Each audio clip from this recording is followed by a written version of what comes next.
1801 to 1809, two terms president,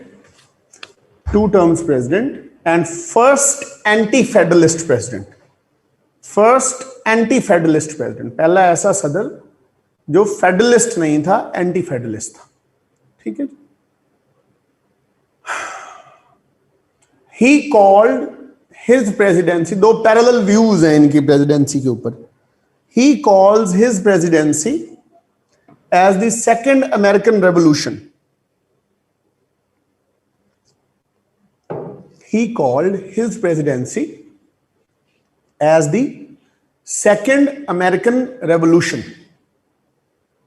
whereas his opposition called him as bull in a china shop. Bull in a china shop. To me, or students of US history, both statements are exaggerations. दोनों statements ही exaggerated है. ठीक है जी. Neither his presidency was that good that we can call it the second American Revolution, nor it was that bad कि हम उसको bull in a China shop कहें. Bull in a China shop का expression तो आपको पता है ना. It's an idiomatic expression used for chaos. Used for disorder and chaos. Bull in a China shop. ठीक है जी. तो how was his presidency then? Let's talk. He was the first president who believed that states should be given more powers. States should be given mandate to work themselves. क्योंकि ये anti-federalist new Jersey plan का हिस्सा थे, तो ये devolution of power और state powers पर believe करते थे. सेकंड स्टेटमेंट मैंने यहां लिखी थी, bull in a China shop. Bull in a China shop. ठीक है. तो इन्होंने पब्लिक पार्टिसिपेशन भी गवर्नमेंट में इंप्रूव की. ऑल्दो एरिस्टोक्रेट थे, लेकिन इन्होंने पब्लिक पार्टिसिपेशन भी गवर्नमेंट में इंप्रूव की, जो पहले ना होने के बराबर थी. चंद लोग ही गवर्नेंस का हिस्सा होते थे.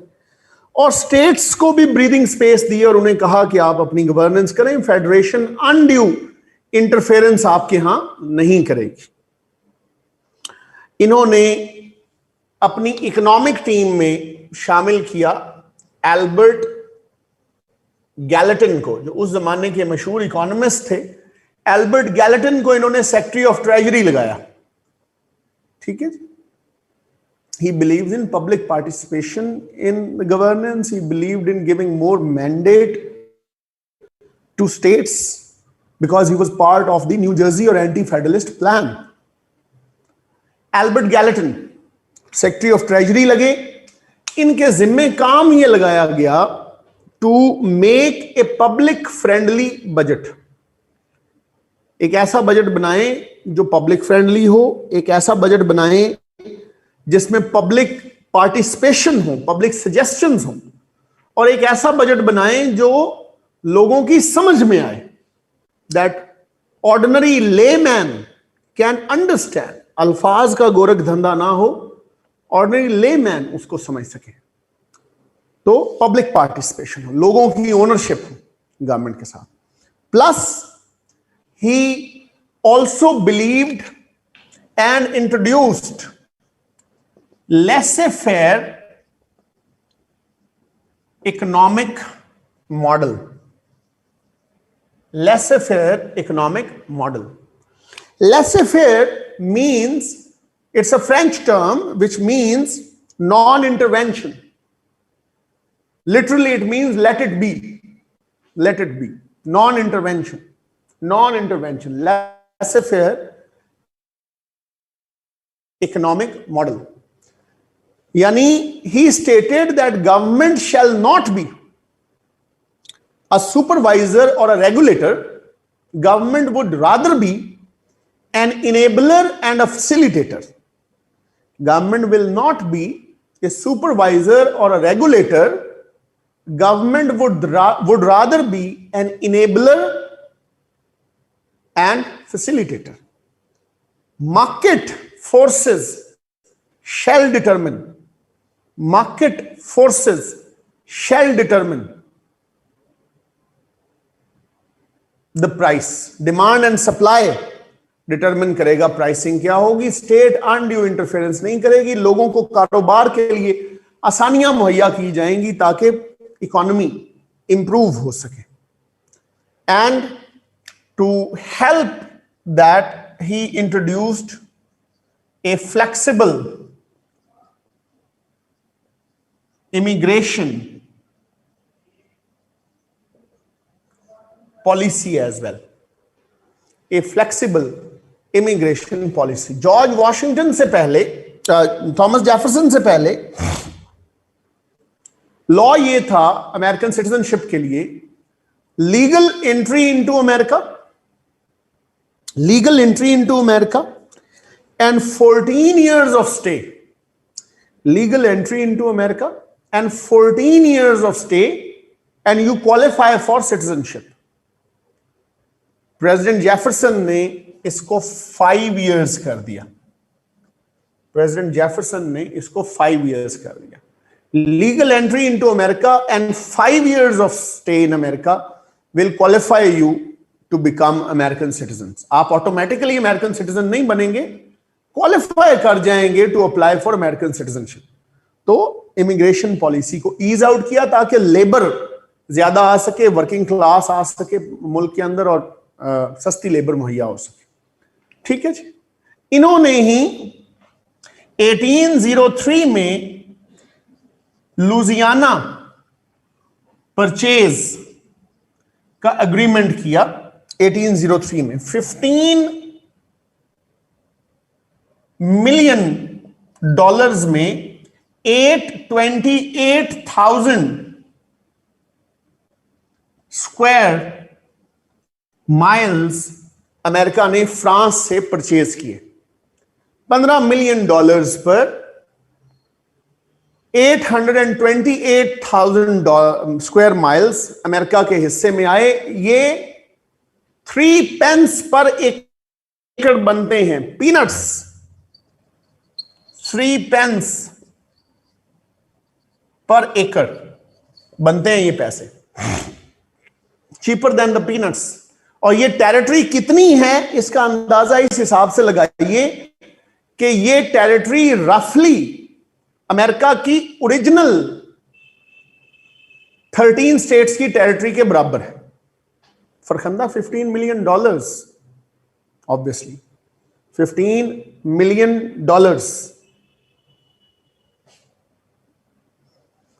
ठीक है. तो यानी ओवरनाइट अमेरिका लिटरली डबल्ड इन टेरिटरी. अच्छा, अमेरिकन कॉन्स्टिट्यूशन में उस वक्त तक यह पता नहीं था कि नई टेरिटरी खरीदी भी जा सकती है और मुल्क में शामिल भी की जा सकती. तो समझ में नहीं आ रहा था कि इसको कैसे हम शामिल करें. तो फिर यह एग्रीमेंट सेनेट को भेजा गया to get it ratified. Senate ने रेटिफाई किया तो यह पेमेंट हुई और यह इलाका अमेरिका को मिल गया. यहां say that famous westward expansion शुरू होती है. दैट फेमस वेस्टवर्ड एक्सपेंशन शुरू होती है. टेरिटरी अवेलेबल थी, आबादी अवेलेबल नहीं थी, जमीन थी. अब इस जमीन को कारामद बनाने के लिए जरूरी था कि यहां एग्रीकल्चर किया जाता, यहां पर माइनिंग की जाती, यहां से नेचुरल रिसोर्सेज निकाले जाते और लोगों को यहां आबाद किया जाता. इस मकसद के लिए theory of manifest destiny introduce कराई गई. Theory of manifest destiny. यह थ्योरी ऑफ मैनिफेस्ट डेस्टिनी क्या है? थ्योरी ऑफ मैनिफेस्ट डेस्टिनी यह है कि Americans are born to be great. American जो हैं वो बने ही अजीम बनने के लिए हैं, अजीम कौम बनने के लिए. और उनकी ये तकदीर में है कि वो टेक ओवर करें जो लैंड्स अवेलेबल है, और इस मकसद के लिए जरूरी है कि लैंड्स को कल्टीवेट किया जाए। मैनिफेस्ट डेस्टिनी के लिए जरूरी है कल्टीवेशन ऑफ लैंड। प्रेसिडेंट ने कहा those who work on land are the chosen people of God. खुदा के बरगुजीदा लोग हैं, चुने हुए लोग हैं जो जमीन पर काम करते हैं। So he encouraged and pushed more and more Americans to go in that direction. और उसको स्ट्रीमलाइन करने के लिए इन्होंने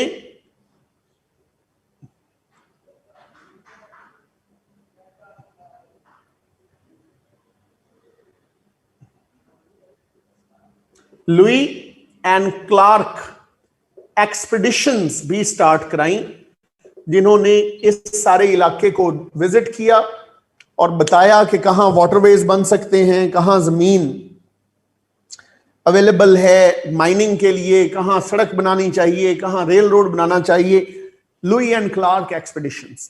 तो manifest destiny, Louis Clark expeditions, westward expansion, ये सारी जो ह्यूज डेवलपमेंट्स हैं वो लुजियाना परचेज होने के बाद हुई और थॉमस जेफरसन के टेन्योर में हुई। तो अमेरिका को एक रियल इकोनॉमिक बूस्टर जो है वो मिला इसके जरिए। प्रेसिडेंट जेफरसन के टेन्योर में ही 12th अमेंडमेंट हुई। 12th अमेंडमेंट ने प्रेसिडेंशियल इलेक्शन का सिस्टम चेंज कर दिया। 12th अमेंडमेंट ने प्रेसिडेंशियल इलेक्शन का सिस्टम चेंज कर दिया। पहले क्या होता था? पहले यह होता था कि प्रेसिडेंट, दो लोग एक दूसरे के खिलाफ इलेक्शन लड़ते थे, जो इलेक्शन जीत जाता था वो प्रेसिडेंट बन जाता था, जो इलेक्शन हार जाता था वो वाइस प्रेसिडेंट बन जाता था। This was illogical, this was illogical. 11th amendment थी, वॉशिंगटन ही के टेन्योर में आई थी।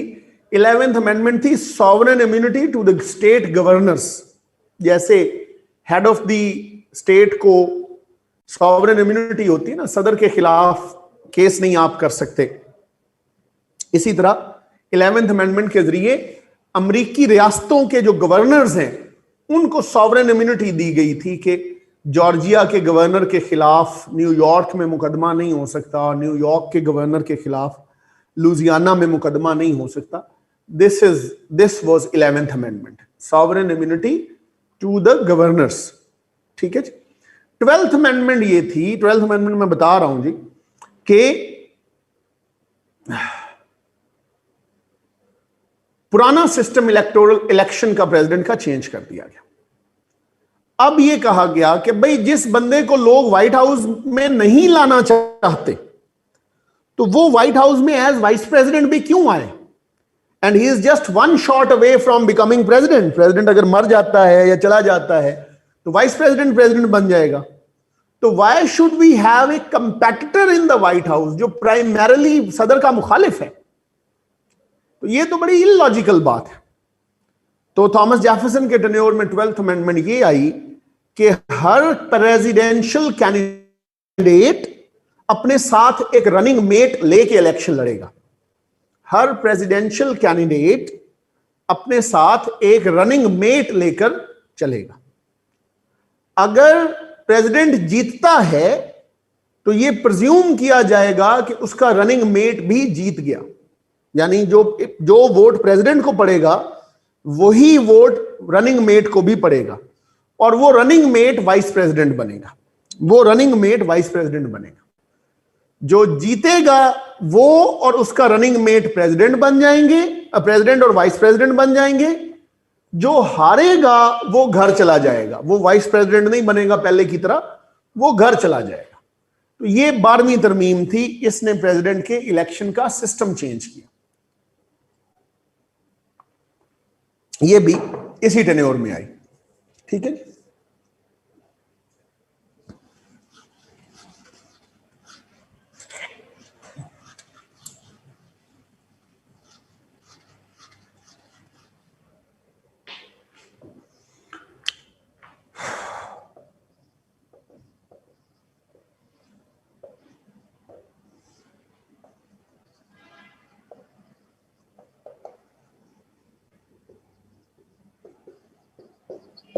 Marbury versus medicine 1803, judicial review का राइट जो अमेरिकन सुप्रीम कोर्ट ने लिया वो भी जेफरसन के टेन्योर में ही था।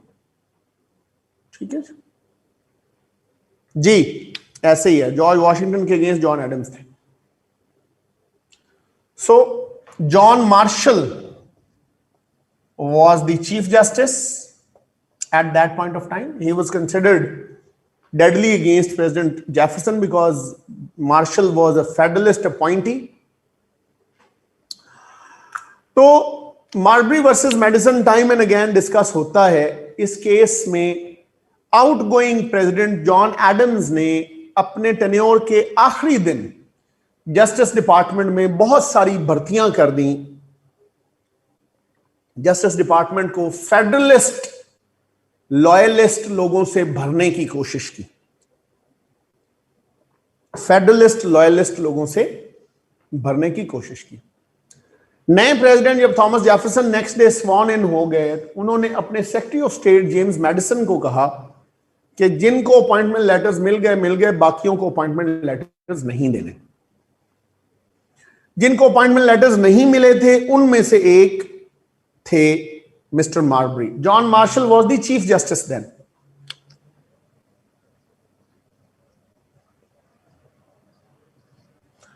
जिनको अपॉइंटमेंट लेटर्स नहीं मिले थे उनमें से एक थे मिस्टर मार्बरी। तो जब उन्हें अपॉइंट नहीं किया गया, he went into the court, और कोर्ट को उन्होंने कहा जी कि जेम्स मैडिसन को मजबूर किया जाए कि वो मुझे मेरा अपॉइंटमेंट लेटर दे, क्योंकि मुझे प्रेसिडेंट ने अपॉइंट किया है। दूसरा, इनसे पूछा जाए कि इन्होंने मुझे क्यों नहीं दिया। कोर्ट के पास जब ये मैटर आया तो कोर्ट ने मार्बरी की प्रेयर नहीं मानी।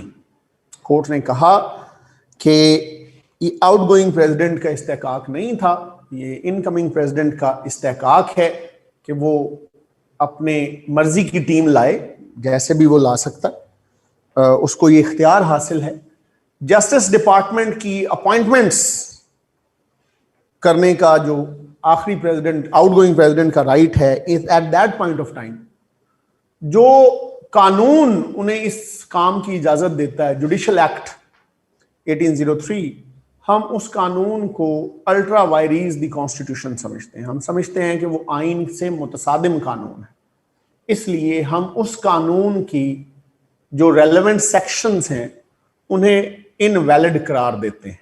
इनवैलिड करार देते हैं। तो it was for the first time when American judiciary exercised it's power of judicial review against a law passed by the Congress.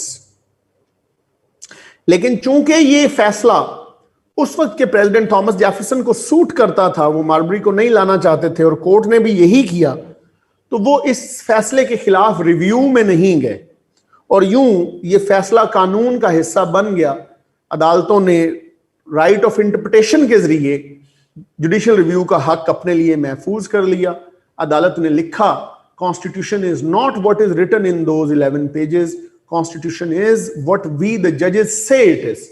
तो यहां से ही जुडिशियल रिव्यू की बुनियाद भी पड़ी। तो बाय एंड लार्ज जेफरसन का era was a good era. Economy बेहतर हुई, टेरिटोरियल ऑगमेंटेशन हुई, फॉरेन पॉलिसी में भी ठीक ही रिलेशंस उसने रखे। द ओनली कंट्रोवर्सी वाज 1807 में ही बैंड स्लेव इंपोर्ट। इन्होंने 1807 में गुलामों की इंपोर्ट भी बंद कर दी। उन्होंने कहा जी ये इलीगल है, जो आगे आगे मजीद इंपोर्ट नहीं होंगे। इसके बाद गुलामों की स्मगलिंग शुरू हो गई। Publicly Jefferson spoke against slavery. Publicly Jefferson spoke against slavery, but he himself owned 127 slaves. उसके अपने पास 127 स्लेव्स थे। तो ये एक बिट ऑफ अ डिफरेंस है थ्योरी और रियलिटी के अंदर। लेकिन इस काम में जेफरसन अकेले नहीं हैं। 12 ऐसे अमेरिकी सदर हैं। 12 अमेरिकन प्रेसिडेंट्स वर स्लेव ओनर्स। 12 ऐसे अमेरिकी सदर हैं जो स्लेव ओनर्स थे। 12 ऐसे अमेरिकी सदर हैं जो स्लेव ओनर्स थे। ठीक है जी।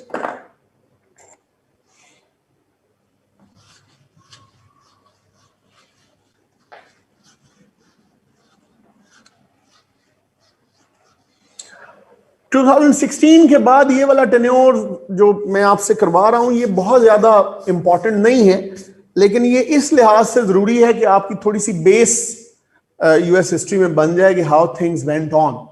उसके बाद फिर हम टेक ऑफ करेंगे स्लेवरी ऑनवर्ड्स, हम फिर टॉपिक वाइज चलेंगे, ठीक है।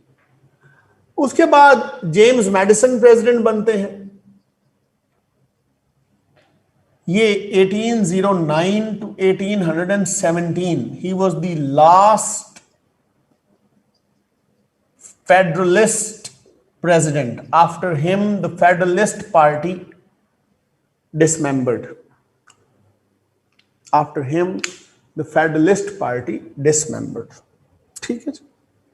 पॉलिटिकल इम्पैक्ट्स यही हैं जी, टेरिटोरियल ऑगमेंटेशन हुई थी, इकोनॉमिक बिल्टअप हुआ था, साउथ की स्टेट्स के पास ज्यादा पावर आ गई थी क्योंकि ये ज्यादा आबादी 1840 तक 70 लाख लोग वहां जाकर रहना शुरू हो गए थे। तो जब तक इंडस्ट्रियल रेवोल्यूशन किक इन नहीं किया तब तक साउथ की जो सरदारी है वो लुधियाना परचेज ही की वजह से थी। लास्ट फेडरलिस्ट प्रेसिडेंट थे। इनके टेन्योर का मशहूर वाकया है वॉर ऑफ 1812। इस पर नोट कभी कभार आ सकता है, इसलिए आपको इस जंग के बारे में पता होना चाहिए। इस जंग को वॉर ऑफ ग्रेट मिसकम्युनिकेशंस भी कहा जाता है, और इस वॉर को war of second American revolution या second war of American independence भी कहा जाता है। दोनों के अपने अपने रीजंस हैं। बैकग्राउंड क्या है? ये जंग 1812 से 1815 तक चलती रही। बैकग्राउंड इस जंग का क्या है? Napoleon to disturb England made a system called the continental system. Made a system called the continental system. Continental system का मतलब ये था that no ship going to English shores and no English ship, ना कोई बर्तानिया का जहाज और ना कोई ऐसा जहाज जो बर्तानिया जा रहा हो, they can not use French waters. वो हमारी समुद्री हदूद और जहां जहां तक हमारी नेवी का असर है वहां नहीं जा सकता। ठीक है, to hurt British economy. British economy British government as a result imposed counter sanctions। उन्होंने कहा जी फ्रांस जाने वाले शिप्स और फ्रांस से ट्रेड करने वाले शिप्स हमारे पानी इस्तेमाल नहीं कर सकते। इन सैंक्शंस में अमेरिका भी आ गया। ठीक है जी, can not use French waters जी, फ्रांस की समुद्री हदूद इस्तेमाल नहीं कर सकते, राइट ऑफ पैसेज उनके पास नहीं होगा। तो इंग्लैंड ने जो काउंटर सैंक्शंस लगाई, उन सैंक्शंस में अमेरिका भी आया क्योंकि अमेरिका भी फ्रांस से ट्रेड करता था। अमेरिका ने इंग्लैंड को जरा सबक सिखाने के लिए एम्बार्गो एक्ट पास किया। 1807 में जेफरसन ने ये एक्ट पास करवाया था कि हम पर जो पाबंदियां हैं हम सिमिलर पाबंदियां इंग्लैंड पर भी लगाएंगे कि वो भी हमारे वाटर्स और हमारी तरफ नहीं आ सकते। इसका नुकसान अमेरिका को ज्यादा हुआ क्योंकि ट्रेड बैलेंस इंग्लैंड की फेवर में था। तो 1809 में जैसे ही जेफरसन का टेन्योर खत्म हुआ, एम्बार्गो एक्ट वाज एबॉलिश्ड। 1809 में जैसे ही जेफरसन का टेन्योर खत्म हुआ, embargo act was abolished. So 1812 में England and France once again went to war, एक दफा फिर जंग पे चले गए। अमेरिकन्स ने ये सोचा कि this is a good time कि हम कनाडा पर हमला करते हैं। कनाडा पर हमला करने के दो पॉसिबल रिजल्ट्स होंगे। पहला, क्यूबेक की टेरिटरी हमारी हो जाएगी जो ब्रिटिश कंट्रोल में है। दूसरा, ना भी हुई जी 1812, ना भी हुई तो एटलीस्ट इंग्लैंड ने जो सैंक्शंस हम पर लगा रखी हैं उन सैंक्शंस से हमारी जान छूट जाएगी निगोशिएशंस में।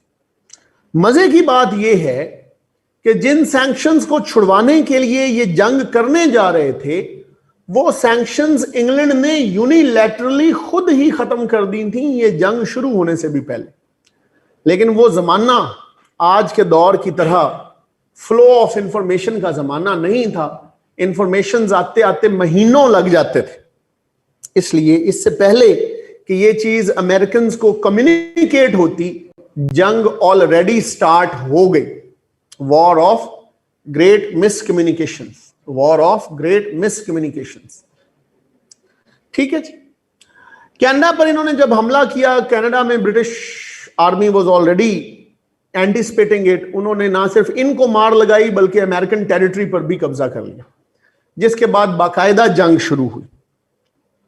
इस जंग में Andrew Jackson emerged as a hero. Andrew Jackson 7th American president भी बने। इस जंग में उन्होंने अपना मिलिशिया रेज किया, ब्लैक्स को भी उस मिलिशिया का हिस्सा बनाया। ब्लैक्स को पहली दफा फेलो रिस्पेक्टेबल अमेरिकन सिटीजन्स कहा। और इस जंग में रेड इंडियंस, ज्यादातर रेड इंडियंस इंग्लैंड का साथ दे रहे थे। इंग्लैंड ने उनसे वादा यह किया था कि आप हमारा साथ देंगे तो अगर हम जंग जीत गए तो आपको हम अमेरिका में एक अलग मुल्क आपके लिए बना देंगे।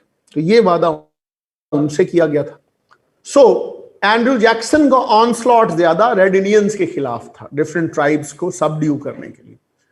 जंग होती रही दोनों के दरमियान। फाइनली 1814 में England defeated France and Napoleon was arrested.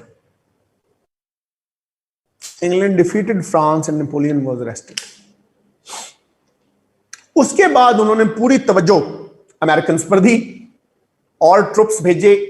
Washington DC was captured, white house was burned along with many other buildings। अब जो व्हाइट हाउस बना है ये रिकंस्ट्रक्ट हुआ है। ओरिजिनल व्हाइट हाउस ब्रिटिशर्स ने बर्न डाउन कर दिया था। डॉली मैडिसन जो प्रेसिडेंट की वाइफ हैं, फर्स्ट वुमेन, फर्स्ट लेडी, उन्होंने जब व्हाइट हाउस से वो भागी उस आग से बचने के लिए, तो उन्होंने भागते हुए सिर्फ जॉर्ज वॉशिंगटन की एक पेंटिंग उतार के अपने साथ वो भागी।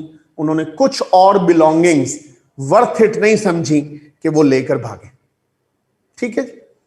तो इसके बाद अगली लड़ाई थी फोर्ट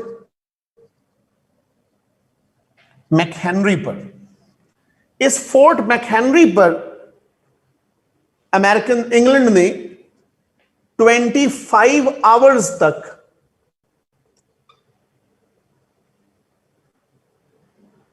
बॉम्बार्डमेंट की थी, but the fort refused to fall. और जब 25 आवर्स के बाद इनका आर्सेनल खत्म होता है तो उस किले की फसील पर उस वक्त के फौजियों ने उस वक्त तक का सबसे बड़ा झंडा अमेरिका का लहराया था, जिसको स्टार स्पैंगल्ड बैनर कहा जाता है। स्टार स्पैंगल्ड बैनर कहा जाता है। ये नज्म भी एक अमेरिकन पोएट ने लिखी थी स्टार स्पैंगल्ड बैनर के नाम से। And this is the national anthem of USA now. अब ये अमेरिका का कौमी तराना है। Britishers bombarded over this fort of Americans, Fort McHenry. ठीक है, स्टार स्पैंगल्ड बैनर अमेरिका का कौमी तराना है ये नज्म, इसके लिरिक्स अमेरिका के कौमी तराने में यूज हुए। आप मूवीज में, ड्रामों में देखते होंगे, एक मेमोरियल नजर आता है जिसमें 8-10 फौजी जोर लगा के एक बड़े से झंडे को ऊपर करने की कोशिश कर रहे हैं। That commemorates this incident. That commemorates this incident.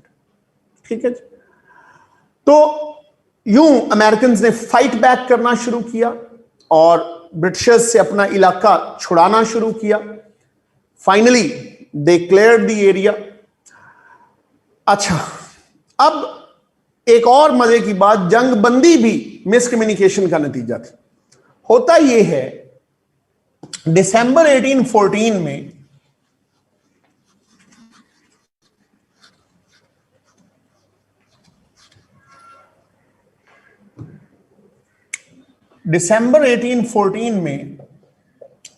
England and France made a peace deal. इसको कहते हैं treaty of Ghent. Treaty of Ghent. Americans cleared the area of the British forces. Treaty of Ghent. Ghent is modern day Belgium. Ghent is modern day Belgium. तो ये agreement, peace deal दिसंबर में हुई थी, लेकिन इसकी इंफॉर्मेशन भी late पहुंची। तो in first week of January a British general decided to attack Americans without knowing कि सुलह हो चुकी। So when he attacked, his attack was dispelled by Andrew Jackson's forces. उसके अटैक को डिस्पेल किया एंड्रू जैक्सन के forces ने और उन्हें भागने पर मजबूर किया। उतनी देर में फिर मैसेज मिल गया कि पीस डील हो चुकी है। So Americans had the last laugh. Americans won the last battle of this war. Although technically speaking, none of the sides won the war. जो गिवन ऑब्जेक्टिव्स थे वो किसी साइड को भी नहीं मिले। अमेरिकन्स सैंक्शंस हटवाना चाहते थे, सैंक्शंस जंग के बगैर ही हट गई थी। क्यूबेक लेना चाहते थे, नहीं यार, फ्रांस और अमेरिका के बीच में होगी ना ट्रीटी, ट्रीटी ऑफ गेंट, सुलह की ट्रीटी फ्रांस और अमेरिका के बीच में। क्यूबेक लेना चाहते थे, क्यूबेक उन्हें नहीं मिला। ब्रिटिशर्स रेड इंडियंस के लिए मुल्क बनाना चाहते थे, वो भी नहीं वो बना सके। तो कोई टेक्निकली कोई हारा या जीता नहीं था इस जंग में, लेकिन Americans won the last battle, they declared victory, they had the last laugh, it was moral booster for them, their spirits were high, and after this Americans became more gelled as a nation, more Americanized as people, and they passed that test जो उस वक्त लोग कहा करते थे कि George Washington एक दफा इनको लड़वा गया, लेकिन इनकी स्टेट लॉयल्टीज इतनी ज्यादा हैं कि अगर दोबारा कभी जंग हुई तो ये सारी स्टेट्स दोबारा बिखर जाएंगी। 1812 की वॉर में अमेरिकन ने ये साबित किया, they are a nation and they are not going away anywhere, they won't be dispersed. So इसका रिएक्शन फिर ये हुआ कि anything that was British was looked down upon, anything that was British was looked down upon. बहुत सारी British families ने इसके बाद माइग्रेट किया। American society was Americanized after this. American society was Americanized. It also marked the end of the federalist era. It also marked the end of the Federalist era because Federalists usually anti-war थे, जंगें avoid करना चाहते थे। तो यहां से फेडरलिस्टों की support भी हमेशा के लिए खत्म हो गई। इस जंग के बाद Americans were very high spirited, very happy. After all, they were the only nation that had defeated Great Britain twice in 3 decades.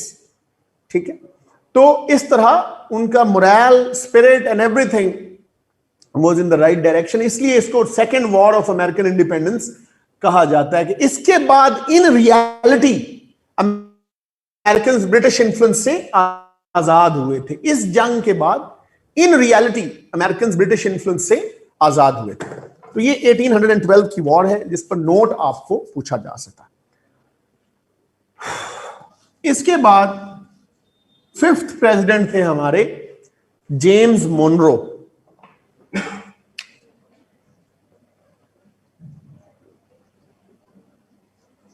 James Monroe 1817 to 1825। James Monroe. Break अभी आपको 10 मिनट दी थी यार। जेम्स मोनरो का जो इरा है उसमें 3 चीजें मशहूर। 1, it is called Ira of good feelings. Second, the Missouri Compromise.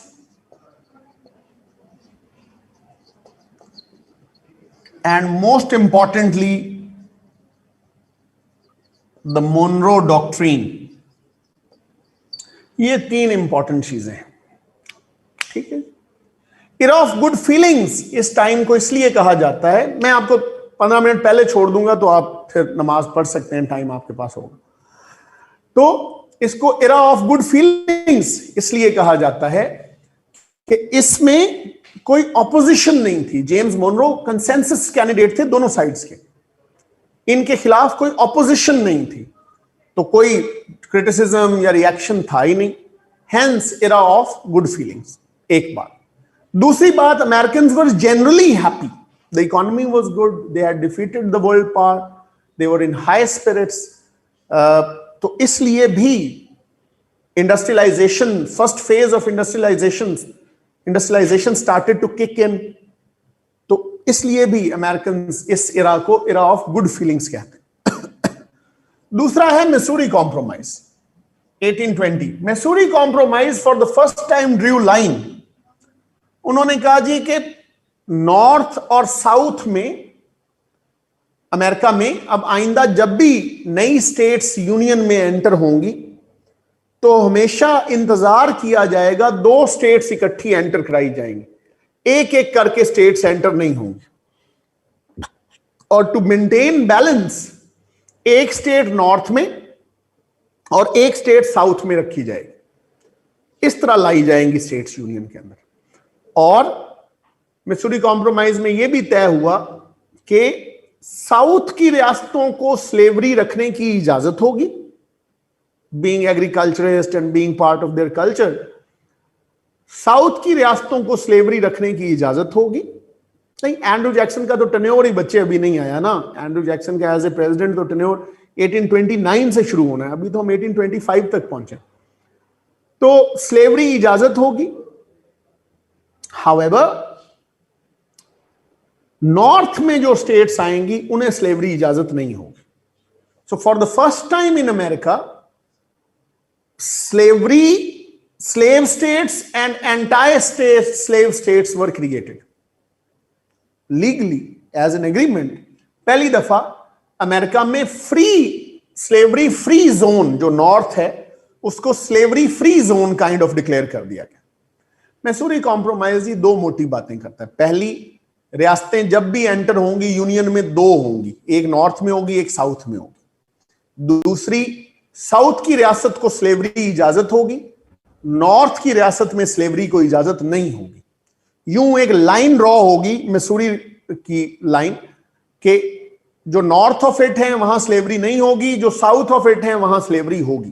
तो पहली दफा slave America and non slave America अलग-अलग हो गए इन दिस वे। उसके बाद आती है जी Monroe doctrine. Monroe doctrine remained the foreign policy principle of America for more than 90 years, more than 90 years, ठीक है जी। And I would once again at the cost of repetition tell you कि हमेशा जब भी हम कहते हैं कुछ रिपीट करने को तो we always say please repeat it or repeat it sir। मेरी ईगो मसाजिंग इससे नहीं होती, but it is basic manners. Repeat this and repeat that and repeat that does not look very nice. खैर, तो उसके बाद आता है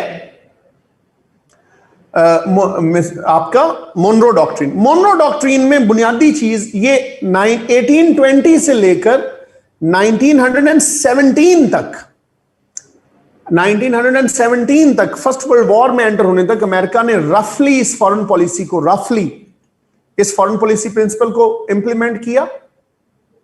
1898 तक, 1820 से 1898 तक स्ट्रिक्टली इसको फॉलो किया।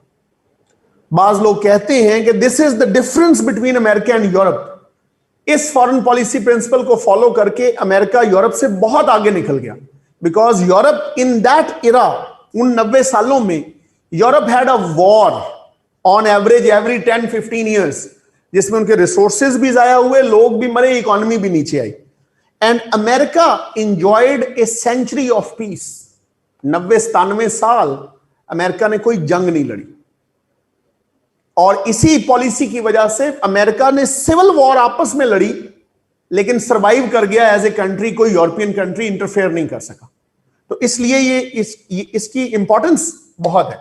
मोनरो डॉक्ट्रिन ने क्या कहा? मोनरो डॉक्ट्रिन ने कहा US will not B part of European quarrels. हम यूरोपियन लड़ाइयों का हिस्सा नहीं बनेंगे, नॉन इंटरफेरेंस की पॉलिसी चाहेंगे।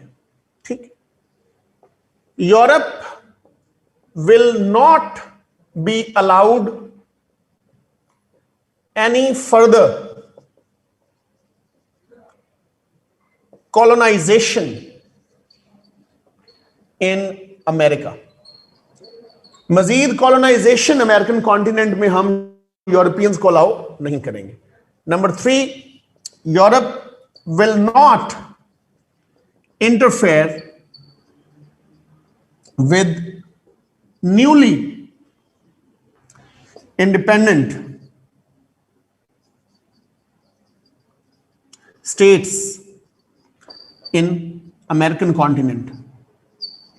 अमेरिका में जो नई रियासतें आजाद होंगी, यूरोप उनके साथ भी इंटरफेयर नहीं करेगा। यानी लिव एंड लेट लिव, हम आपके मामले में दखल नहीं देंगे, आप हमारे मामले में दखल नहीं देंगे। And lastly, US will not B part of any European military alliance. America किसी भी यूरोपियन मिलिट्री अलायंस का हिस्सा भी नहीं बनेगा। यानी अगर फ्रांस अलायंस बनाता है इंग्लैंड के खिलाफ, हम हिस्सा नहीं होंगे। इंग्लैंड अलायंस बनाता है फ्रांस के खिलाफ, हम हिस्सा नहीं होंगे। हम इंटरफेरेंस नहीं करेंगे, ना किसी की इंटरफेरेंस अपने यहां लेंगे। इसको स्प्लेंडेड आइसोलेशन भी कहा जाता है, स्प्लेंडेड आइसोलेशन भी कहा जाता है, और foreign policy of non intervention भी कहा जाता है। But the more common name is Monroe doctrine. Yes, basically preaching Washington. More common name is Monroe doctrine. Secretary of state James Monroe के थे John Quincy Adams, John Adams के बेटे। Secretary of state James Monroe के थे John Quincy Adams, second president के साहबजादे। तो basically इस थ्योरी के राइटर वो थे, इस थ्योरी के proponent being the foreign minister, foreign secretary वो थे। ठीक है जी। मैंने बताया है जी कि अगर आप लिटरली कहें कि मोनरो डॉक्ट्रिन कितना अरसा रही, तो वो 1898 तक है, स्टार्ट ऑफ स्पेनिश वॉर तक। लेकिन अगर आप फिगरेटिवली रफली अंदाजा लगाएं तो 1917 तक, जब तक अमेरिका फर्स्ट वर्ल्ड वॉर में और यूरोपियन फंडों में पड़ नहीं जाता, तब तक अमेरिका ने इसको फॉलो किया है। ठीक है।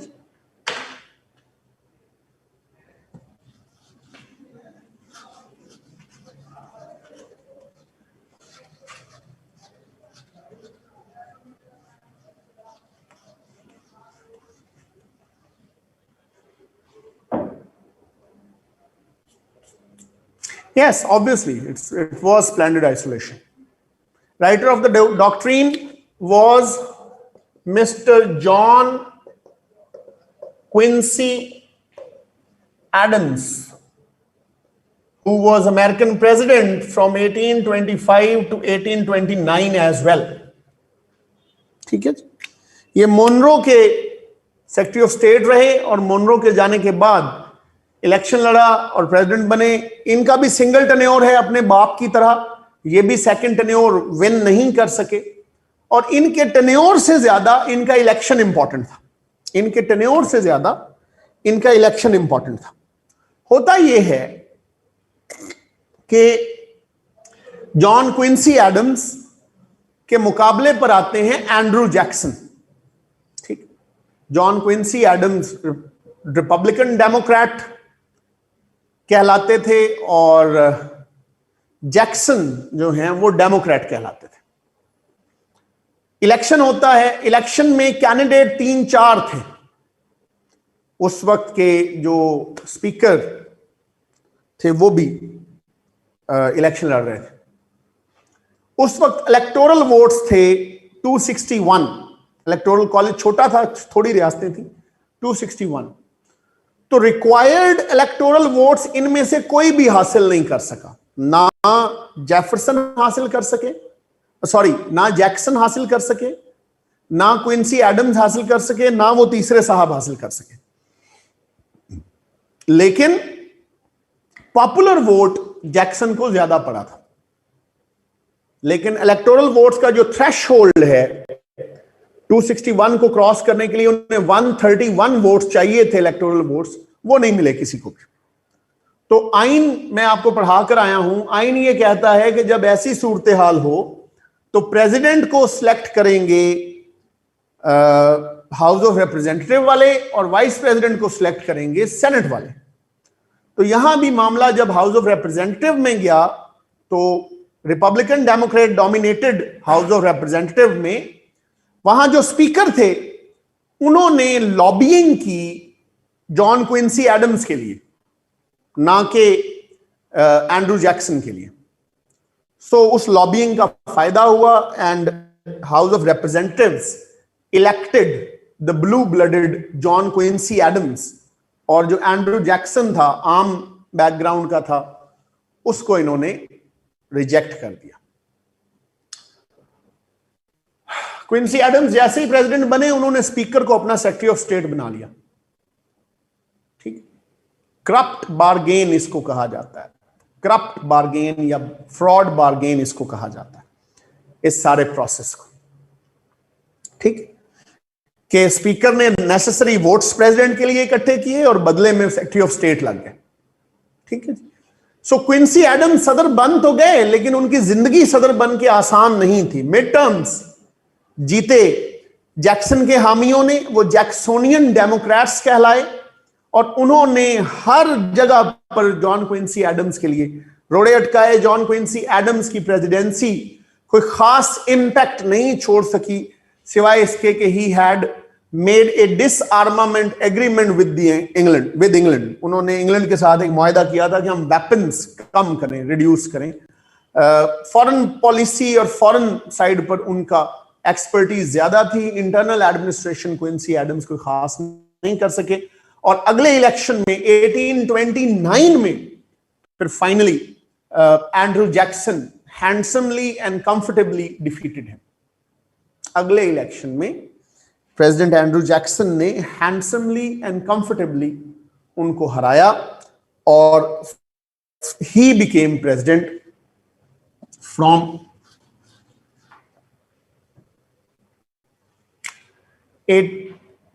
Andrew Jackson 1829 to 1837। President Jackson का प्रेसिडेंट बनना ही अपने आप में एक मौजूदा था।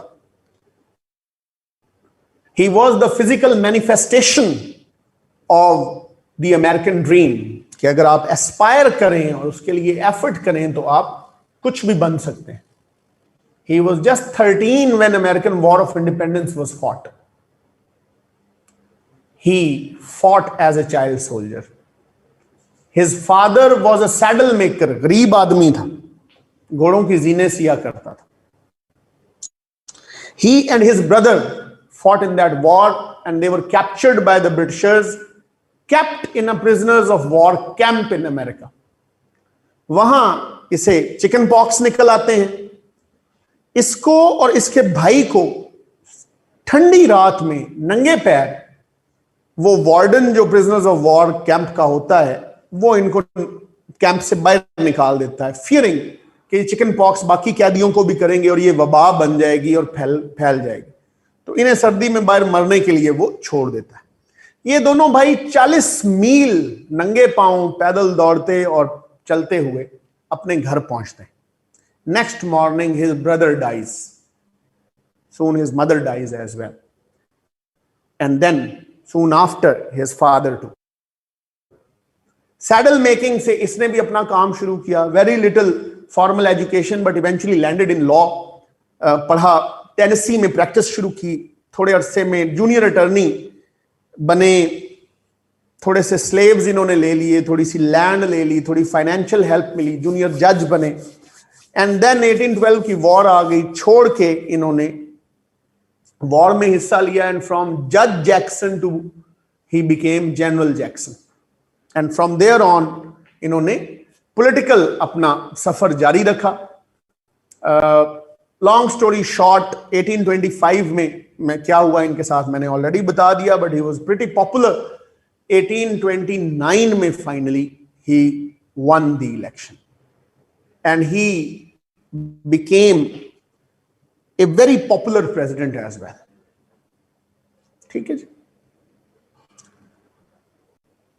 इसने आम अमेरिकन को ये यकीन दिलाया that if he can be A president, एक सैडल मेकर का बेटा जो गुड लुकिंग नहीं है, चीचक से मुंह भरा हुआ है, वो अगर आकर बन सकता है सदर तो कोई भी बन सकता है। इनके इरा को इरा ऑफ कॉमन मैन कहा जाता है। इनके इरा को इरा ऑफ कॉमन मैन कहा जाता है। कैसे? इन्होंने tax on voting was reduced। इनके टेन्योर में जो वोटर आप बन सकते थे टैक्स अदा करके, पोल टैक्स उसको बोलते थे।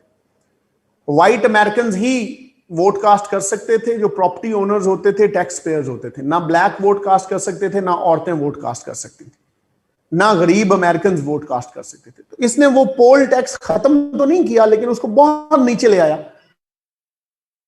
जिसके बाद जो पहले 37% अमेरिकन व्हाइट मेल्स वोट डाल सकते थे, इसके इस इकदाम के बाद वो तादाद 57% हो गई। More people came into voting rights.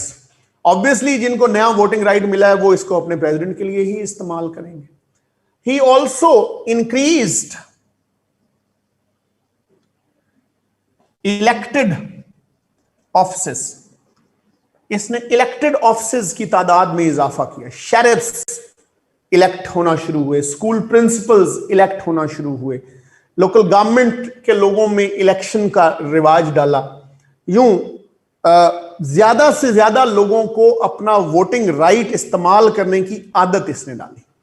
ठीक है। पॉपुलर पॉलिटिक्स एंड कैंपेनिंग इसने स्टार्ट की।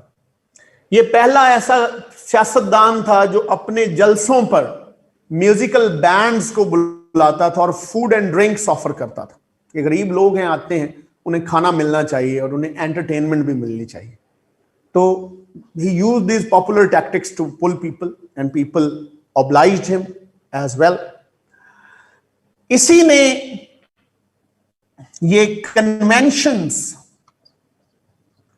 एंड कॉकसेस सिस्टम इंट्रोड्यूस करवाया।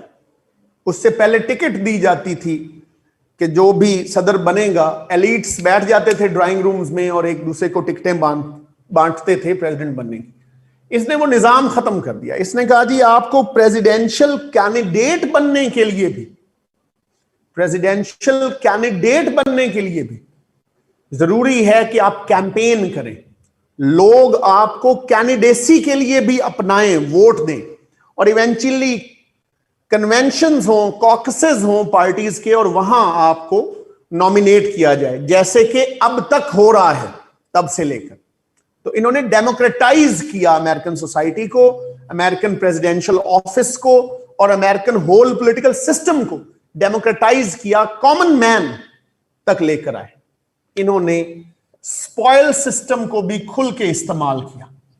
इन्होंने अपने सब हामियों को पब्लिक ऑफिसेस दिए, रोटेशन सिस्टम बनाया, किसी को 6 महीने, किसी को 2 साल, किसी को 1 साल, सबको सरकारी ऑफिसेस ओहदे इन्होंने दिए। स्पॉयल सिस्टम का भी फायदा उठाया, वीटो पावर का भी इस्तेमाल किया, बेदरेग वीटो पावर भी इस्तेमाल की, कांग्रेस को काबू में करके रखा।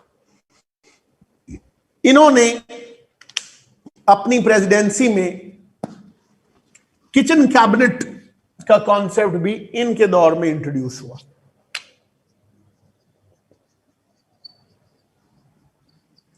किचन कैबिनेट का मतलब है कि अपने सियासी मुशीरों के बजाय अपने जाती दोस्तों से मशवरा करना, अपने सियासी मुशीरों के बजाय अपने जाती दोस्तों से मशवरा करना। तो जनरल डफ, मेजर लुइस वगैरह इनके पुराने जाती दोस्त थे, आइजैक हिल वगैरह, ये उनसे ज्यादा मशवरा करते थे, अपने सियासी वजीरों से उतना मशवरा नहीं करते थे। तो उन्हें इनकी किचन कैबिनेट कहा जाता था। ही रीचार्टर्ड नेशनल बैंक ऑफ यूएसए। इन्हें लगता था कि national bank of USA instrument of the rich people बन चुका है, institution of the rich people बन चुका। तो उन्होंने वो पूरा बोर्ड ऑफ गवर्नर्स ही तोड़ दिया और नया बोर्ड ऑफ गवर्नर्स बनाया, और उन्हें हिदायत दी कि इसे कॉमन मैन्स बैंक बनाएं। भले कोई 1 पेंस लेकर आता है, उसका 1 पेंस जमा करें, भले कोई 1 पेंस निकलवाने आता है, उसका 1 पेंस उसे निकालने दें। तो ये रीचार्टरिंग ऑफ द नेशनल बैंक, इनको भी एक रिबेलियन फेस करनी पड़ी। नॉर्थ कैरोलिना के फार्मर्स ने इनको टैक्स देने से मना किया। ठीक है, नॉर्थ कैरोलिना के फार्मर्स ने इनको टैक्स देने से मना किया। तो इन्हें सिर्फ धमकी ही देनी पड़ी,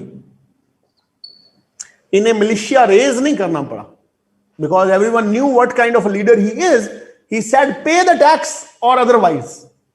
इतना काफी था, and the North Carolina farmers obliged to pay tax. तो इसने बिल्कुल from a very administrative point of view, from a very public point of view, अपनी प्रेसिडेंसी को इस्तेमाल किया और इंजॉय किया। सेकेंड टर्म भी कंफर्टेबली जीती। The only controversial act of his tenure is his treatment of the red Indians. Red Indians के साथ इसका ट्रीटमेंट कोई बहुत अच्छा नहीं था। रेड इंडियंस के साथ अपने 8 सालों में इसने सुलह के 94 एग्रीमेंट्स किए। उनमें जो सबसे कंट्रोवर्शियल है वो है Indian removal act. Removal act 1830, Indian removal act. इसके जरिए इंडियन जो ट्राइब्स हैं उन्हें यह कहा गया था कि आपको एक डेजिग्नेटेड जगह दी जाएगी, वहां आप अपने रसूमों रिवायात के मुताबिक रहें, रिजर्व्ड जगह होगी, रिजर्वेशंस आज भी उन्हें कहते हैं, वहां आप जाकर रहें, ये इलाका खाली कर दें। बदले में हम आपको कन्वेंस, सिक्योरिटी और फूड जो ट्रैवल का है वो हम फराहम करेंगे। The red Indians agreed, refused to pay tax. North Carolina. The Indians agreed, उन्होंने weapons अपने छोड़ दिए, लेकिन फिर the president did not follow up on his promise. They were forcibly pushed to start their journey without any conveyance, security or anything like that. They started that journey. It was 4,000 miles across 10 states. इन्होंने cross करनी थी 10 states और 11वीं में जाना था। 4000 मील की journey थी। अमेरिकन दोनों साइडों पे खड़े होकर इन्हें देखते थे कि जैसे ये कोई तमाशा हो। लेकिन इन्हें हेल्प नहीं करते थे। इस जर्नी को trail of tears American society कहती है, अमेरिकन हिस्ट्री कहती है, ट्रेल ऑफ टीयर्स, आंसुओं का रास्ता। Why it is called so? Because रफली the red Indians buried a dead body on every mile. Roughly, on average, Red Indians buried a dead body, one of their own, on every single mile. That is why it is called Trail of Tears. Red Indians do not like him. Even today, the Indians do not like him. They hate him, consider him the murderer of their forefathers. तो ये एक controversial act है on his count. Apart from this, for ordinary Americans, his presidency was an all-right era. ठीक है जी, आज यहीं तक। अब यहां पर प्रेसिडेंट्स हमारे काइंड ऑफ वाइंड अप हुए। अगला टॉपिक हमारा होगा slavery and civil war. Slavery and civil war, वहां से हम शुरू करेंगे। That's it, thank you very much. जी बताइए, पूछिए।